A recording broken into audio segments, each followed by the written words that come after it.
Assalamualaikum warahmatullahi wabarakatuh. Perkenalkan, saya Alda Melika dari kelas Hukum B1 semester 6 NPM 1712000040. Saya akan menjelaskan sosialisasi hukum terkait mata kuliah kriminologi dan viktimologi hukum.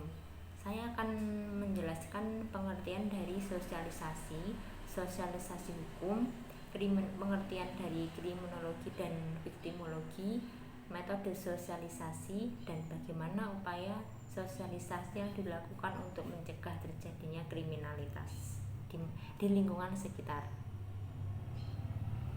Sosialisasi adalah suatu proses belajar mengajar atau penanaman nilai, kebiasaan, dan aturan dalam bertingkah laku di masyarakat dari generasi ke generasi lainnya sesuai dengan peran dan status sosial masing-masing dalam kelompok masyarakat.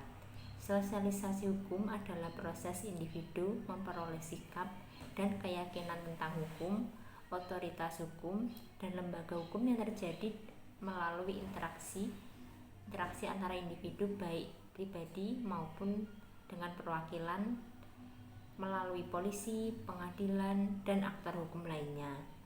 Sosialisasi hukum berupa kegiatan penyebarluasan informasi hukum yang berfungsi untuk pemahaman terhadap norma hukum dan peraturan perundang-undangan yang berlaku, serta pengembangan kualitas penyuluhan hukum guna untuk mewujudkan dan mengembangkan kesadaran hukum masyarakat, sehingga tercipta budaya hukum dalam bentuk tertib dan taat atau patuh terhadap norma hukum dan peraturan perundang-undangan yang berlaku demi tegaknya supremasi hukum. Tingginya kesadaran hukum di suatu wilayah akan memunculkan masyarakat yang beradab. Karena itu, kesadaran hukum perlu dibangun sejak dini, tidak harus menunggu terjadinya pelanggaran dan penindakan oleh penegak hukum. Upaya pencegahan ini sangat penting dan harus dimulai dari dalam keluarga sebagai bagian terkecil dari masyarakat. Seperti yang sering kita jumpai, sosialisasi dan kesadaran hukum itu sering dilakukan di tingkat desa. Kesadaran hukum masyarakat dari dalam keluarga sampai hidup bermasyarakat dikaitkan dengan Undang-Undang Nomor 1 Tahun 1974 tentang perkawinan, Undang-Undang tentang kekerasan dalam rumah tangga, Undang-Undang Perlindungan Anak, minuman keras, dan narkoba. Dengan tujuan menyebarluaskan informasi dan pemahaman terhadap norma peraturan perundang-undangan kepada masyarakat, sehingga anggota masyarakat menyadari dan menghayati hak dan kewajibannya sebagai warga negara masyarakat untuk mewujudkan budaya hukum dan sikap dari perilaku yang sadar hukum, patuh dan taat hukum, serta menghormati hak asasi manusia. Metode penyuluhan hukum atau metode sosialisasi hukum. Metode penyuluhan hukum adalah cara penyampaian informasi hukum dari penyuluhan hukum kepada sasaran penyuluhan hukum. Metode penyuluhan hukum diselenggarakan dengan metode penyuluhan hukum secara langsung maupun tidak langsung. Metode penyuluhan secara langsung dilakukan dengan cara bertatap muka, sedangkan penyuluhan hukum tidak langsung dilakukan melalui media cetak atau media elektronik.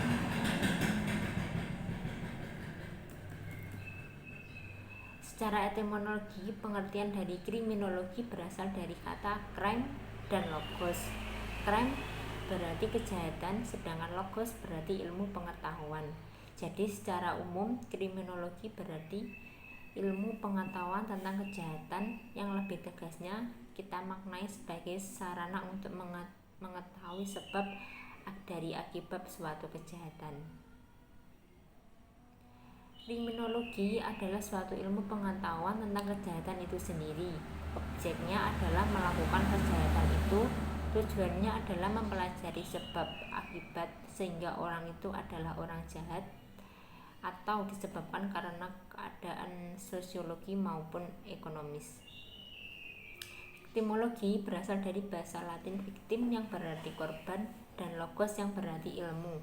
Secara terminologis, viktimologi itu mengikuti suatu studi yang mempelajari tentang korban penyebab dari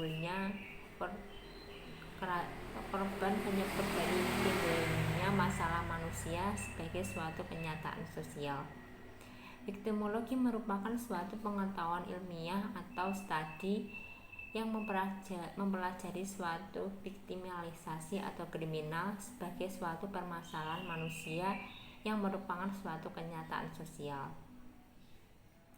Sosialisasi hukum terkait kriminologi adalah penyuluhan yang dilakukan untuk mencegah terjadinya risiko kriminalitas. Sosialisasi itu ada dua tipe. Yang pertama sosialisasi formal dan sosialisasi informal. Sosialisasi formal dilakukan melalui lembaga-lembaga yang menurut ketentuan negara atau melalui lembaga yang dibentuk menurut undang-undang dan peraturan pemerintah yang berlaku.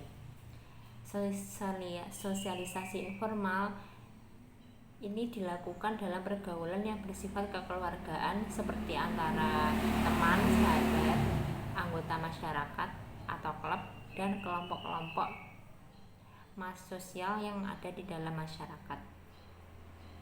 Sosialisasi tentang kriminalitas banyak sekali contohnya. Ada kenakalan remaja, pergaulan bebas, tawuran antar pelajar, narkoba, dan masih banyak lagi. Saya mengambil contoh sosialisasi terhadap kenakalan remaja, yaitu sosialisasi bahaya penggunaan narkoba bagi kesehatan.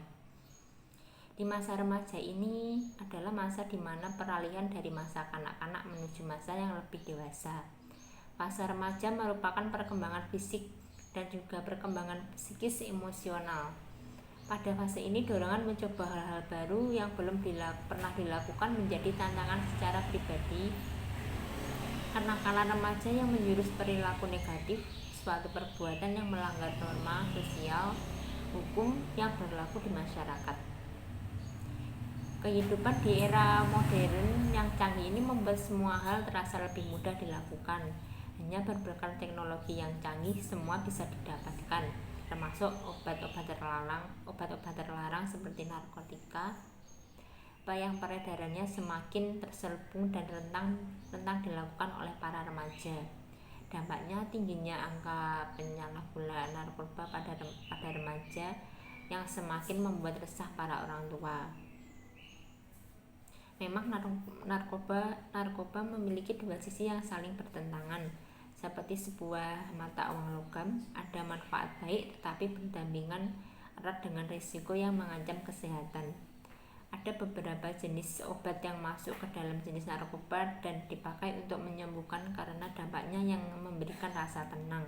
Namun dosisnya yang berlebihan dapat mengakibatkan kecanduan, efek yang sangat dicari tapi juga harus dihindari. Pentingnya sosialisasi bahaya narkoba pada remaja. Penyalahgunaan narkoba sering terjadi di kalangan remaja. Katanya sih coba-coba menjadi alasan utama karena ingin membuktikan apakah dampak yang dirasakan benar-benar seperti apa yang dikatakan. Pada akhirnya mereka menjadi kecanduan, kesulitan untuk berhenti menggunakan dan melakukan apa saja demi mendapatkan stok cadangan agar dampaknya bisa tetap dirasakan. Inilah mengapa pentingnya dilakukan sosialisasi atau penyuluhan terkait bahaya narkoba pada remaja di setiap daerah. Tidak hanya di daerah besar, wilayah kecil harus mendapatkan tindakan penyuluhan yang sama agar pemahaman semua remaja di Indonesia tetap sama. Bahaya narkoba tidak sebaiknya digunakan. Ada banyak ancaman di balik manfaat yang dirasakan. Sekian materi yang saya sampaikan terkait sosialisasi. Bila ada kesalahan saya ucapkan mohon maaf. Terima kasih. Wassalamualaikum warahmatullahi wabarakatuh.